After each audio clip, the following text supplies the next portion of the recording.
제3장 알코올 중독에 관한 더 깊은 이야기. 우리 대부분은 자신이 진짜 알코올 중독자라는 사실을 인정하려 하지 않았다. 어떤 사람도 자신이 육체적으로나 정신적으로 다른 사람들과 다르다고 생각하기 싫어한다. 그러므로 우리가 다른 사람들처럼 술을 마실 수 있다는 것을 증명하려고 수없이 헛된 시도를 했던 것은 놀라운 일이 아니다. 언젠가는 술을 조절하면서 즐길 수 있게 될 것이라는 생각은 모든 비정상적 음주자들의 가장 큰 집착이다. 이 환상이 계속 유지된다는 것은 놀라운 일이다. 많은 사람들이 그 환상을 붙든 채 결국 정신 이상이나 죽음 직전까지 가게 된다. 우리는 마음 깊은 곳에서 자신이 알코올 중독자라는 사실을 완전히 인정해야 한다는 것을 배웠다. 이것이 회복의 첫 단계이다. 나는 다른 사람들과 같다. 거나 곧 정상적으로 마실 수 있게 될 것이다. 라는 착각은 반드시 깨져야 한다. 우리 알코올 중독자들은 술을 조절하는 능력을 잃어버린 사람들이다. 진짜 알코올 중독자는 결코 술을 조절하는 능력을 완전히 되찾지 못한다는 것을 우리는 알고 있다. 우리 모두 한때는 다시 조절할 수 있다고 느낀 적이 있었다. 그러나 그런 기간은 잠시뿐이었고 결국 이전보다 더 심한 조절 실패로 이어졌으며 시간이 지나면서 비참하고 이해하기 어려운 절망 상태에 빠지게 되었다. 우리는 이제 우리 같은 알코올 중독자들은 점점 악화되는 진행성 질병에 사로잡혀 있다는 것을 확신하게 되었다. 시간이 아무리 지나도 우리는 좋아지는 것이 아니라 더 나빠질 뿐이다. 우리는 마치 다리를 잃어버린 사람들과 같다. 잘려 나간 다리가 다시 자라지 않는 것처럼 우리 같은 알코올 중독자를 정상적인 사람처럼 만들어주는 치료법도 없는 것처럼 보인다. 우리는 상상할 수 있는 모든 방법을 시도해 보았다. 어떤 경우에는 잠시 회복되는 듯했지만 결국에는 언제나 더 심한 재발이 뒤따랐다. 알코올 중독을 잘 아는 의사들은 알코올 중독자가 다시 정상적인 음주자가 되는 일은 없다는 데 동의한다. 과학이 언젠가는 그것을 가능하게 만들 수도 있겠지만 아직까지는 그렇지 못하다. 우리가 아무리 설명해도 많은 진짜 알코올 중독자들은 자신이 그런 부류에 속한다는 사실을 믿으려 하지 않는다. 그들은 온갖 자기기만과 실험을 통해 자신은 예외이며 따라서 알코올 중독자가 아니라고 증명하려 한다. 만약 술을 조절하지 못하는 사람이 완전히 돌이켜 정상인처럼 술을 마실 수 있게 된다면 우리는 그에게 진심으로 경의를 표할 것이다. 하늘도 알 것이다. 우리가 다른 사람들처럼 술을 마시기 위해 얼마나 오래, 얼마나 열심히 노력했는지를. 우리가 시도했던 방법들 가운데 몇 가지를 소개해 보겠다. 맥주만 마셔보기, 마시는 양 제한하기, 절대 혼자 마시지 않기, 아침에는 절대 마시지 않기, 집에서만 마시기, 집안에 술을 두지 않기, 업무 시간에는 마시지 않기, 모임이나 파티에서만 마시기, 소주 대신 다른 술로 바꿔보기, 와인만 마셔보기, 술 때문에 문제가 생기면 일을 그만두겠다고 다짐하기, 여행 가기, 여행 가지 않기, 다시는 안 마시겠다고 맹세하기, 운동 더 하기, 영적 자기계발 서적 읽기, 요양원이나 병원 가기, 잦은 입원하기. 이 목록은 끝없이 계속될 수 있다. 우리는 누구에게도 당신은 알코올 중독자입니다. 라고 단정 짓고 싶지는 않다. 하지만 당신 스스로는 금방 알 수 있다. 가까운 술집에 가서 스스로 조절 음주를 해보라. 마시다가 딱 끊어보라. 한 번만 하지 말고 여러 번 반복해보라. 만약 자신에게 정직하다면 오래 지나지 않아 스스로 판단하게 될 것이다. 비록 그 과정이 심한 불안과 고통을 가져올 수 있다 해도 자신의 상태를 분명히 알게 된다면 그만한 가치가 있을 수 있다. 우리는 이것을 증명할 수는 없지만 대부분의 사람들이 음주 초기에는 술을 끊을 수 있었을 것이라고 믿는다. 하지만 문제는 아직 늦지 않았을 때 정말로 술을 끊고자 하는 강한 위지를 가진 알코올 중독자는 거의 없다는 점이다. 알코올 중독의 분명한 증상을 보였던 사람들 가운데 아주 강한 단죄의 의지 덕분에 오랫동안 술을 끊을 수 있었던 몇몇 사례가 있다. 여기에 한 가지 예가 있다. 30세의 한 남자가 자주 폭음을 했다. 그는 폭음 다음 날 아침이면 몹시 신경이 예민해졌고 그 불안을 가라앉히기 위해 다시 술을 마시곤 했다. 그는 사업에서 성공하고 싶은 큰 야망이 있었지만 술을 조금이라도 마시면 결코 성공할 수 없다는 것을 알고 있었다. 한 번 마시기 시작하면 전혀 통제가 되지 않았기 때문이다. 그래서 그는 사업에 성공하고 은퇴할 때까지는 술을 한 방울도 입에 대지 않겠다고 결심했다. 그는 매우 특별한 사람이었다. 무려 25년 동안 완전한 단주를 유지했고 성공적이고 행복한 사업 생활을 마친 뒤 55세에 은퇴했다. 그러나 그 후 그는 거의 모든 알코올 중독자들이 품고 있는 믿음의 희생자가 되었다. 오랜 단주 생활과 자기 절제가 이제 자신을 정상적으로 술 마실 수 있는 사람으로 만들어 주었다는 믿음이었다. 결국 그는 다시 술병을 꺼내들었다. 2달 만에 그는 병원에 입원했고 혼란스럽고 수치심에 빠져 있었다. 그는 한동안 술을 조절해 보려고 노력했고 그 과정에서 여러 번 병원을 드나들었다. 그러다 모든 힘을 모아 완전히 끊으려고 해보았지만 결국 자신이 술 앞에서는 무력하다는 사실을 깨달았다. 그는 돈으로 할 수 있는 모든 방법을 동원해 문제를 해결하려 했지만 모든 시도는 실패했다. 은퇴 당시에는 건강한 사람이었지만 다시 술을 마신 뒤 급속히 무너졌고 결국 4년 안에 사망했다. 이 사례는 우리에게 매우 강한 교훈을 준다. 우리 대부분은 오랫동안 단주하면 언젠가는 다시 정상적으로 술을 마실 수 있을 것이라고 믿어왔다. 하지만 이 사람은 55세가 되었을 때 자신이 30세에 술을 끊었던 바로 그 상태로 되돌아갔다는 사실을 알게 되었다. 우리는 한 번 알코올 중독자는 영원한 알코올 중독자다 라는 진리가 반복해서 증명되는 것을 보아왔다. 단주 기간이 지난 뒤 다시 술을 마시기 시작하면 아주 짧은 시간 안에 예전처럼 다시 악화된다. 만약 우리가 술을 끊으려 한다면 마음속에 어떤 여지도 남겨두어서는 안 된다. 또 언젠가는 정상적으로 마실 수 있을 것이라는 숨은 기대도 버려야 한다. 언젠가는 술에 대한 면역이 생길 것이라는 생각도 가져서는 안 된다.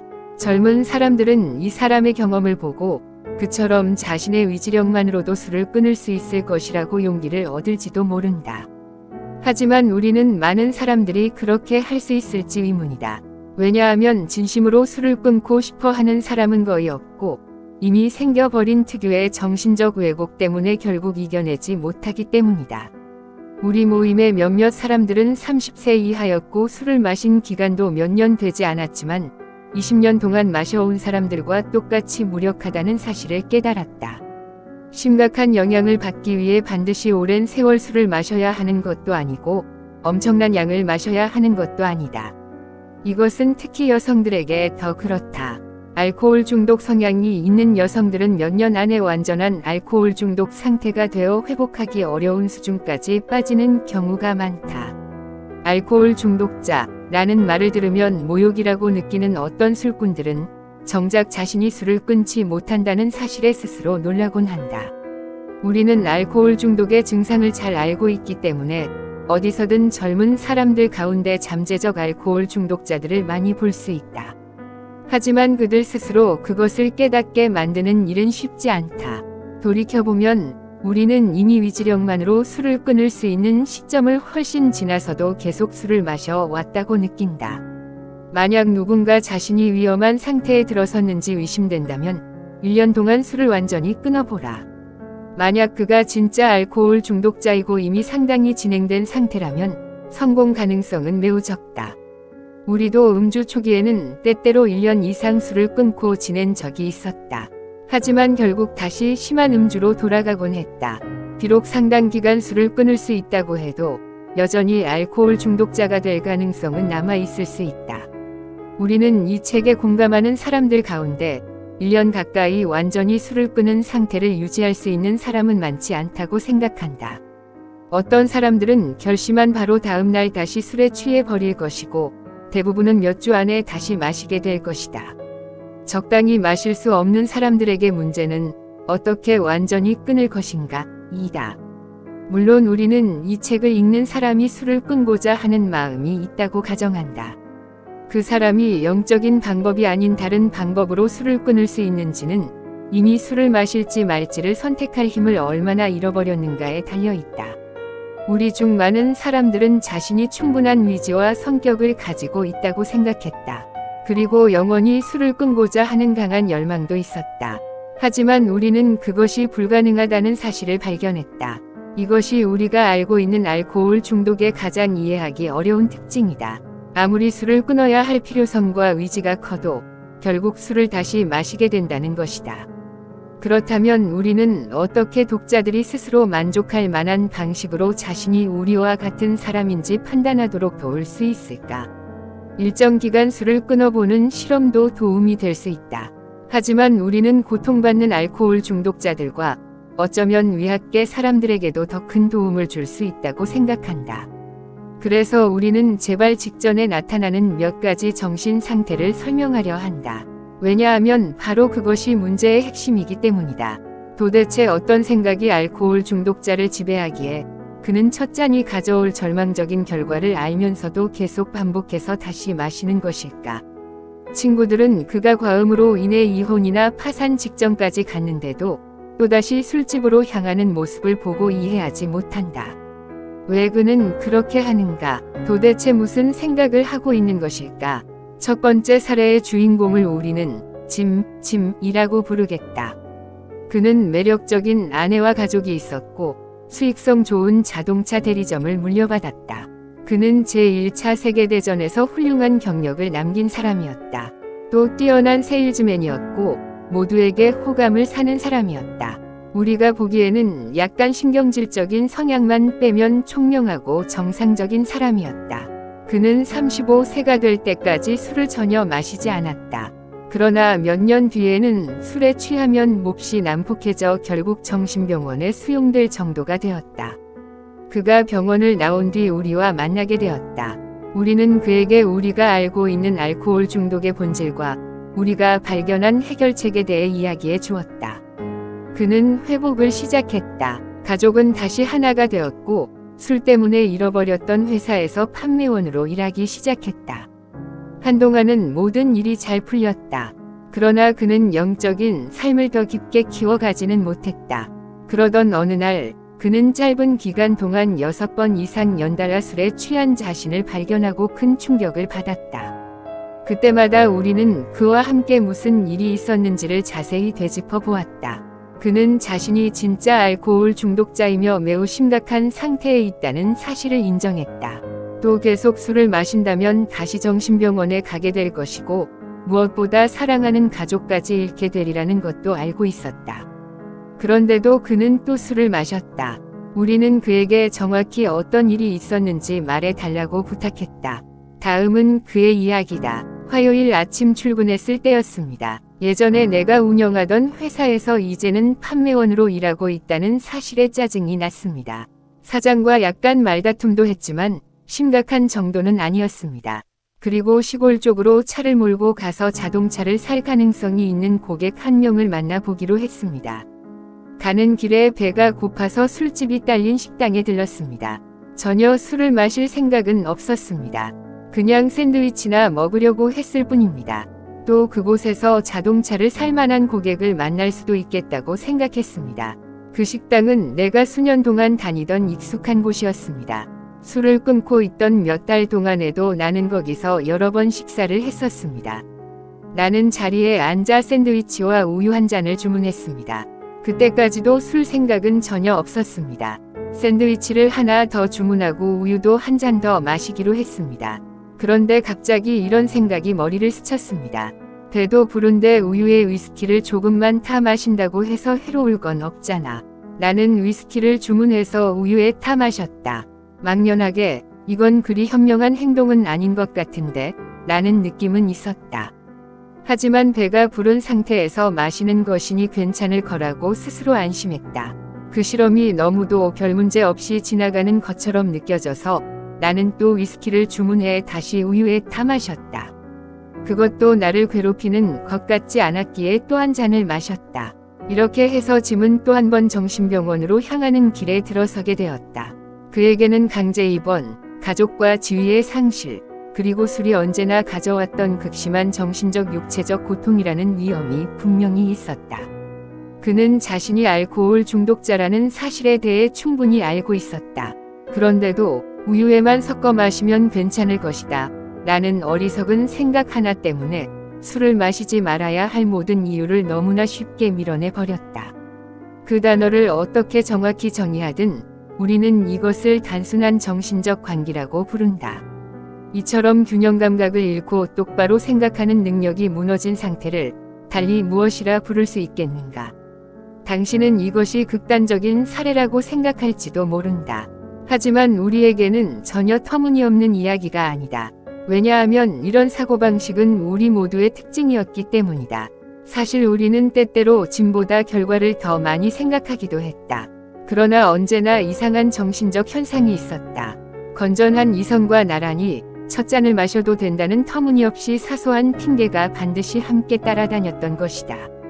우리의 건전한 이성은 결국 우리를 붙잡아 두지 못했다. 결국 미친 생각이 이겨버렸다. 그리고 다음 날이면 우리는 진지하고 솔직한 마음으로 스스로에게 묻곤 했다. 도대체 어떻게 이런 일이 또 일어난 걸까? 어떤 경우에는 불안, 분노, 걱정, 우울, 질투 같은 감정 때문에 스스로 정당화하며 일부러 술을 마시러 나가기도 했다. 하지만 그런 경우조차도 결국 벌어진 결과들을 돌이켜 보면 우리가 내세웠던 이유는 너무나 터무니없고 부족한 핑계였음을 인정할 수밖에 없었다. 이제 우리는 깨닫는다. 우연히 술을 마시게 되었을 때뿐 아니라 일부러 마시러 나갔을 때조차도 우리는 그 끔찍한 결과에 대해 진지하게 생각하지 않았다는 사실을. 첫 잔에 대한 우리의 행동은 너무나 비합리적이고 이해하기 어려워서 마치 어떤 강박에 사로잡힌 사람의 행동과도 같다. 이를테면 무단횡단 같은 것이다. 그는 빠르게 달리는 차들 앞으로 뛰어드는 데서 짜릿한 쾌감을 느낀다. 주변 사람들이 친절하게 경고해 주어도 몇 년 동안 그런 행동을 즐기며 살아간다. 이 정도까지는 당신도 그를 이상한 방식으로 재미를 찾는 바보 같은 사람 정도로 생각할 것이다. 하지만 결국 행운은 그를 떠나고 그는 연달아 몇 차례 가벼운 부상을 입게 된다. 정상적인 사람이라면 여기서 그런 행동을 멈출 것이라고 당신은 생각할 것이다. 그러나 얼마 후 그는 또 차에 치이고 이번에는 두개골이 깨지는 중상을 입는다. 병원에서 퇴원한 지 일주일도 되지 않아 이번에는 빠르게 달리는 전차에 치여 발이 부러진다. 그는 이제 정말 무단횡단을 그만두겠다고 말하지만 몇 주 지나지 않아 양쪽 다리가 모두 부러진다. 그 후로도 그는 조심하겠다. 다시는 큰 길에 나가지 않겠다. 라고 끊임없이 약속하면서 그런 행동을 계속 반복한다. 마침내 그는 더 이상 일을 할 수 없게 되고 아내는 이혼하며 사람들의 웃음거리가 된다. 그는 무단횡단 충동을 머릿속에서 없애기 위해 알려진 모든 방법을 동원해본다. 스스로 정신병원에 들어가 생활을 바로잡으려 하지만 퇴원한 바로 그날 또 소방차 앞으로 뛰어들어 허리를 크게 다친다. 이런 사람을 보고 미쳤다고 하지 않는다면 무엇이라 하겠는가? 당신은 우리의 비유가 너무 터무니없다고 생각할지도 모른다. 하지만 정말 그럴까? 지독한 고통을 겪어본 우리는 여기서 무단횡단 대신 알코올 중독을 넣어보면 이 이야기가 우리 모습과 정확히 들어맞는다는 것을 인정하지 않을 수 없다. 우리는 다른 분야에서는 아무리 똑똑했을지라도 술 문제에 관해서만큼은 이상할 정도로 비정상적이었다. 표현이 강하게 들릴 수도 있지만 사실 아닌가? 당신들 중 일부는 이렇게 생각하고 있을지도 모른다. 맞아요. 당신들 이야기는 사실입니다. 하지만 그게 우리 모두에게 그대로 적용되는 건 아닙니다. 우리도 그런 증상은 조금 있지만 당신들처럼 극단적인 상태까지 가진 않았고 앞으로도 그럴 것 같지 않습니다. 이제 우리는 우리 자신을 잘 이해하게 되었으니 그런 일은 다시는 일어나지 않을 겁니다. 우리는 술 때문에 인생의 모든 것을 잃은 것도 아니고 앞으로도 그렇게 될 생각은 없습니다. 좋은 이야기 감사합니다. 어떤 비알코올 중독자들에게는 그 말이 사실일 수도 있다. 현재는 어리석게 많이 마시고 있다 하더라도 우리의 경우처럼 뇌와 몸이 손상되지 않았기 때문에 술을 끊거나 조절할 수 있는 사람들도 있기 때문이다.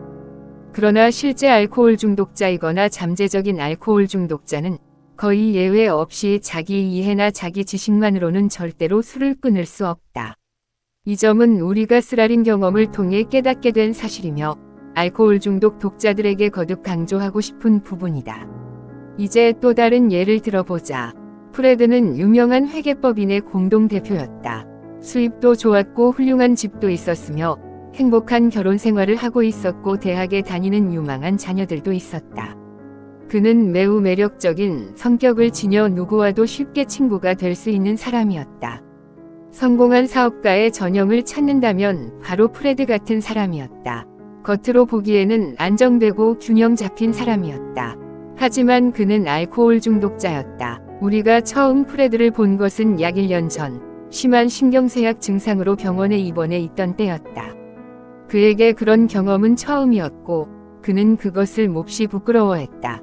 그는 자신이 알코올 중독자라는 사실은 인정하지 않았고 단지 신경을 쉬게 하기 위해 병원에 왔다고 스스로에게 말했다. 의사는 그의 상태가 본인이 생각하는 것보다 훨씬 심각할 수도 있다는 점을 강하게 암시했다. 며칠 동안 그는 자신의 상태 때문에 우울해했다. 그리고 완전히 술을 끊겠다고 결심했다. 자신의 인격이나 사회적 위치에도 불구하고 혹시 술을 끊지 못할 수도 있다는 생각은 전혀 하지 못했다.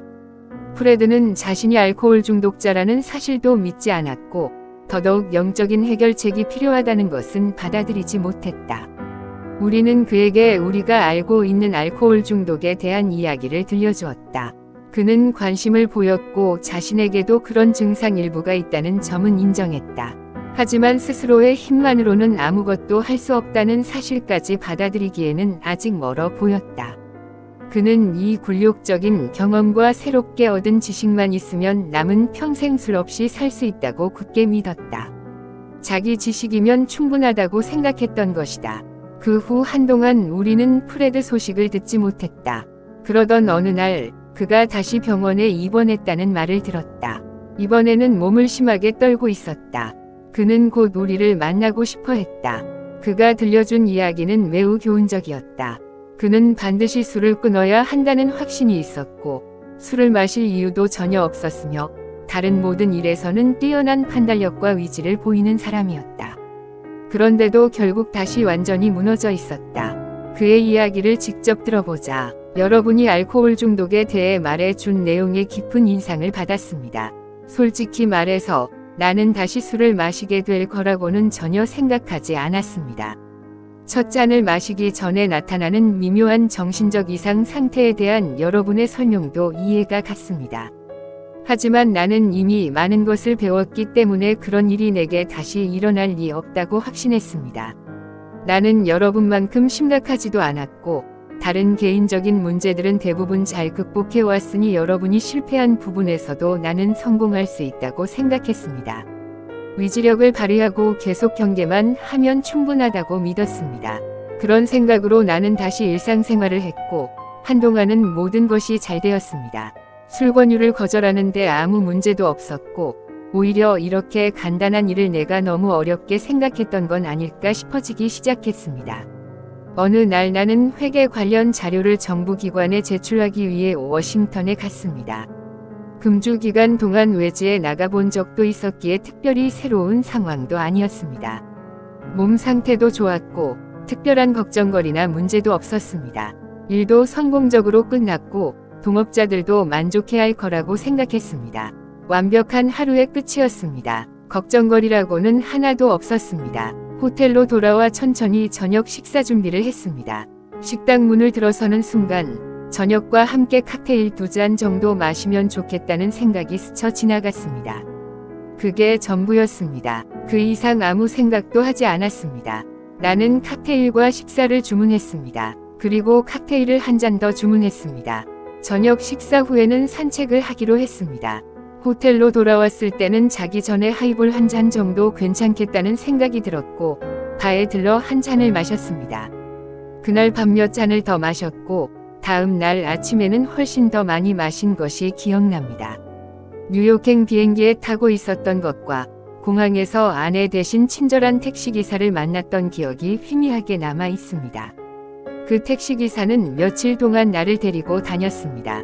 나는 어디를 갔고 무엇을 말하고 했는지 거의 기억하지 못합니다. 그리고 결국 참을 수 없는 정신적 육체적 고통 속에서 병원에 실려오게 되었습니다. 정신이 돌아온 뒤 나는 워싱턴에서의 그 저녁을 차근차근 되짚어 보았습니다.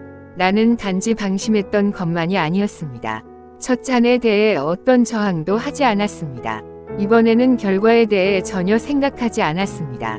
마치 칵테일이 그냥 탄산음료라도 되는 것처럼 아무 생각 없이 마시기 시작했던 것입니다. 그제야 나는 알코올 중독 친구들이 했던 말을 떠올렸습니다. 그들은 내가 알코올 중독자의 정신을 가지고 있다면 언젠가 다시 술을 마시게 될 시간과 상황이 반드시 올 것이라고 했습니다. 그리고 아무리 스스로를 방어하려 해도 결국 어떤 사소한 이유 하나 때문에 그 방어가 무너지는 날이 올 것이라고 말했습니다. 정말 그대로 되었습니다. 더 심각했던 것은 내가 알고 있다고 생각했던 알코올 중독에 대한 지식이 그 순간에는 전혀 떠오르지 않았다는 점입니다. 그때 나는 내가 알코올 중독자의 정신을 가지고 있다는 사실을 깨달았습니다. 위지력이나 자기 지식은 그 이상한 정신적 공백 상태에서는 아무 도움이 되지 않았습니다. 나는 전에는 어떤 문제가 사람을 완전히 무력하게 만든다는 말을 이해하지 못했습니다. 하지만 이제는 알게 되었습니다. 그것은 정말 결정적인 충격이었습니다. AA 멤버 두 사람이 나를 보러 왔습니다. 그들은 웃으며 들어왔는데 솔직히 나는 그 모습이 썩 마음에 들지는 않았습니다. 그리고는 내가 스스로를 알코올 중독자라고 생각하는지, 이번에는 정말 완전히 패배를 인정했는지를 물었습니다. 나는 두 가지 모두 인정하지 않을 수 없었습니다. 그들은 내가 워싱턴에서 보여준 것과 같은 알코올 중독자의 정신 상태가 얼마나 절망적인 것인지 자신들의 경험을 예로 들며 수많은 증거를 이야기했습니다. 비슷한 사례를 12가지도 넘게 말해주었습니다. 그 과정을 통해 나는 혼자 힘으로 해결할 수 있다는 마지막 확신마저 완전히 사라졌습니다. 그 후 그들은 수백 명이 실제로 따라 회복했던 영적 해결책과 행동 프로그램에 대해 설명해 주었습니다. 나는 형식적으로만 교회에 다니던 사람이었지만 그들의 이야기를 지적으로 받아들이기 어려운 것은 아니었습니다. 하지만 그 행동 프로그램은 매우 과감한 것이었습니다. 그것은 내가 평생 붙들고 살아온 여러 생각과 관념들을 버려야 한다는 뜻이었습니다.